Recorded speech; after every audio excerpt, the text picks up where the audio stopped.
টেলিভিশনে জনপ্রিয় সিরিয়াল নিম ফুলের মধু। পর্ণার সৃজন কৃষ্ণা দত্তের মতোই জনপ্রিয় চরিত্র হলো পর্ণার ননদ বর্ষা। এই চরিত্রটি সকলের কাছেই খুবই প্রিয়। বর্ষা যেন বৌদির রক্ষাকবচ।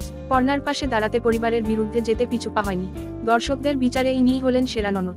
আর এই বর্ষা চরিত্রে অভিনয় করছেন শৈলী ভট্টাচার্য।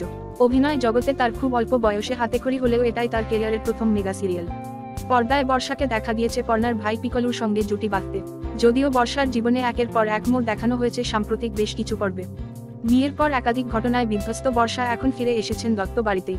তার জীবনে এখন পরবর্তী সময়ে পিকলু আসেন নাকি অন্য কেউ, সেই অপেক্ষায় রয়েছেন সকলে।